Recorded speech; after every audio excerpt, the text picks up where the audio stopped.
Malaman, pero manyaman. Makinis. Mula ulo, mukhang talampakan. Hanggang talampakan. Tara na! At makipag-ututang dila kay Laika Barista!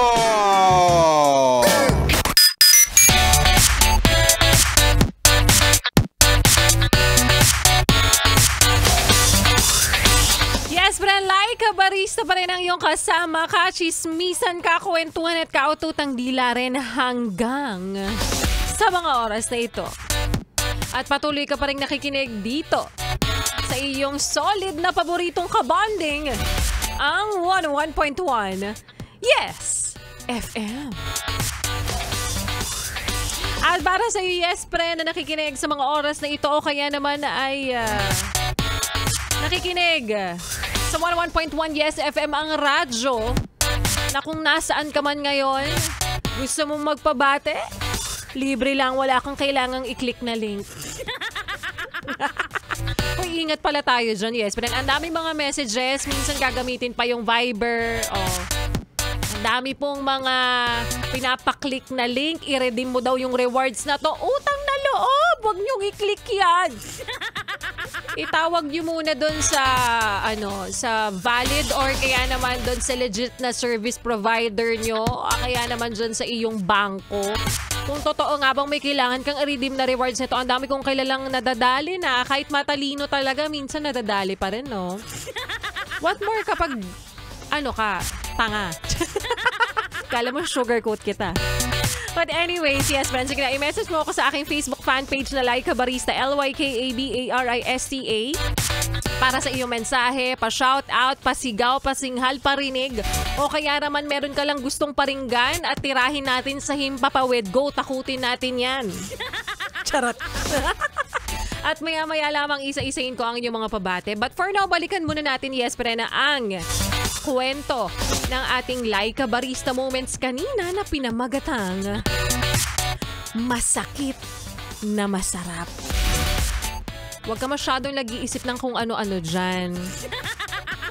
Ang ibig sabihin lang nito, masakit na karanasan, tapos biglang isang araw na pagtagumpayan mo at naging masarap ang kinalabasan. Ganon. Pero napapansin mo rin ba, yes, friend, ang dami mong sakit, pighati, kirot na ibinibigay sa'yo bago mo makuha ang sarap ng isang tagumpay. 'Di ba? Example yan kapag may pinupormahan ka.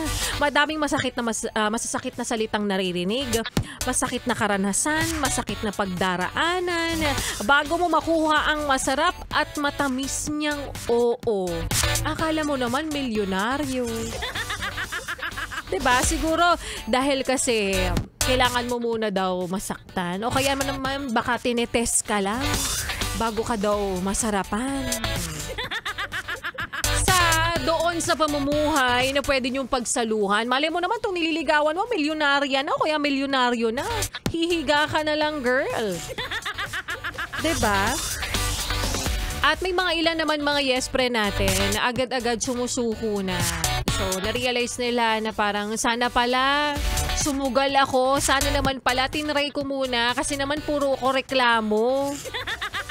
Diba? Sabi nga nila minsan talagang mararanasan mo munang masaktan. Hindi dahil deserve mo yan. Pero kasi kailangan para mas tumatag ka. Diba? Para mas masubok ang iyong katatagan. At kapag napagtagumpayan mo nga, iba yung sarap na pakiramdam na grabe kinaya ko yun. Diba? Nalampasan mo, nagawa mo nang hindi sumusuko. At kung dumating ulit yung sakit, ang sarap-sarap ng sabi, ayan ka na naman, sisiw lang yan. Kopya. Kopyang-kopya. Sisiw lang. Ang liit. Na problema. So, anyways, ayan, bago natin isa-isayin yung mga yes pa rin natin nagpapabati ngayon, nagme-message sa aking Facebook fan page. I-announce muna natin ang winner na yes pa rin natin ng 500 pesos para po sa ating... Pera lang yan! Pera lang yan! Heto na nga, ang dami kong grrr. Ang dami mong grrr. Para sa yes friend natin nanalo ng 500 pesos, ikaw nga ay walang iba kundi si Jeffrey Peregrina. Hirapan ako dun sa surname niya. Congratulations sa iyo, Sir Jeffrey Peregrina. 500 pesos ang para sa iyo. So, para sa mga nakikinig ngayon, kilala siya. Ayan, sige na, hingi kayong balatos sa kanya. At para sa iyo na hindi pa rin nakakasali, yes, friend, at gustong manalo, hindi ka talaga mananalo kung hindi mo susubukan.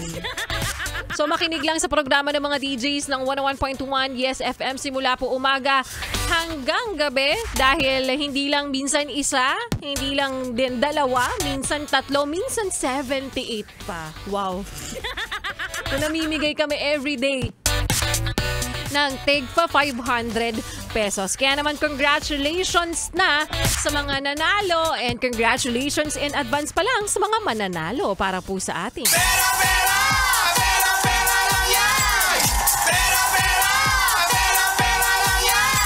Kaya naman, yes, friend, isa-isay na rin natin yung mga nagpapabate, nag-message sa aking Facebook fan page na Laika Barisa. Pero unahin ko lang tong friend ko, si Lot Ganaban. Ayan. Lot, hi, happy listening sa'yo. Sabi niya rito, nakikinig while driving pa Makati. Last day vacation ni Alona Stranded ba to? Sorry. Iba yung pagkakabasa. Hindi pa ka mag-message sa fan page mo, sabi niya sa akin. So, piniem na lang ako sa personal account ko.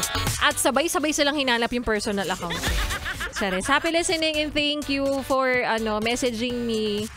Ano to tag dito? Kaklase nung ex ko. Bakit ba? Anyways, ingat and regards na lang sa mga friends natin, no? And ilan pa sa mga yes friend natin nakikinig rin ngayon. Nagpapabati si Arian Feliciano. Sabi niya rito, Miss Ganda, Laika Barista, handa akong iwan ng girlfriend ko para sa'yo. Tigilan niyo ko! Maninira pa ka ng relasyon. Ilan pa sa mga yes friend natin nag-message ngayon, mga manggagamit talaga kayo. Wala man lang tayong lagay. Anniversary ko today sa work. Alam niyo ang uso ngayon, ibang tao na nagbibigay dun sa taong nagsiselebrate. O magpadala na kayo. Hanggang alas 8 kami dito. Shaigan, yung happy listening din sa'yo. And kay Philip James, sabi niya rito, hi Miss Laika, kasing ganda niyo po yung hapon. Alam niyo, ang ganda ng mga template niyo Yun kagad yung umpisa Default yun Ang ganda niyo po, ang galing-galing niyo po, ang pretty niyo po. Pabati naman sa lahat ng mga tao sa Cold Magic. And ilan pa sa mga yes pa rin nating nakikinig rin ngayon, si RM Lirio. Ma'am, pabati nga po, pakipray na din ako pag nagda-drive. O ingat ka, ang ganda ng hair mo, parang punong-puno ng ng Johnson's Baby Oil.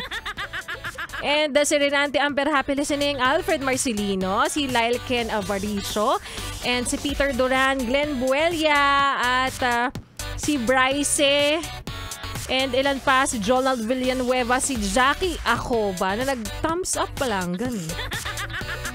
Ariel Castel, ang sabi niya, ang dami ko nang naka-reserve na Laika Barista Moments Idol. Po kita. Wala kasing kama. Laika Barista Moments Idol po kita since pandemic bilang isa daw siyang poet. Ano yung poet mo? Malalambot ba yung mga topic na yung ginagawa? Ganon. Mag-share daw siya ng story niya. Go, sige. Pakinggan ko yan. And malay mo, isama natin yan sa atin Laika Barista Moments. Ilan pa sa mga yes pa rin natin. Ayun, nagpasalamat pa si Jeffrey Peregrina. Ayan, congratulations sa'yo. Jackie Acoba, sabi niya rito, hello po Idol Laika, shout out sa pasero ko si Ma'am Janelle, naka-in drive po. Ayan, happy listening. And sige na, maraming salamat sa lahat ng mga yes pa rin nating patuloy nakikinig at patuloy na sumusuporta. Again, hindi kami magsasawa yes pa rin na ibigay sa inyo ang lahat.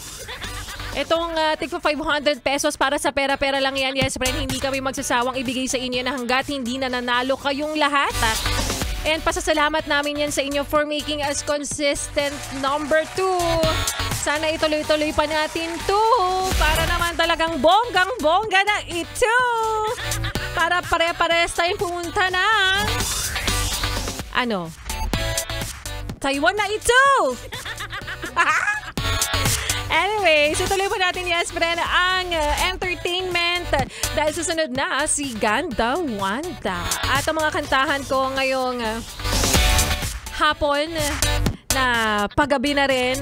Grabe, akalain mo yun, tapos na agad tayo. At may bukas pa, yes, friend. Nagsisimula pa lang ang July pero parang tinotodo na niya, no? Oo, tinotodo na niya. So pare-parehas tayong magsabi ng July, please be good to us. July, please be good to me. Sana kapag oras ng out ko, hindi uulan. Sana kapag oras ng uwi ko, hindi biglang babagsak ang ulan. Oo. Sana kapag nakaputi ako, itaon mo namang maaraw. No, nakaputi ako tapos, alam mo yun, tapos ikaw, flat ka pa. Bond paper yarn, char. Joke lang. Ay, nako. O siya.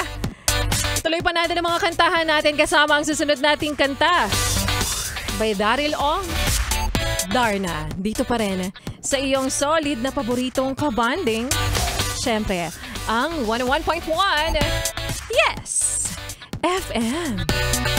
Solid.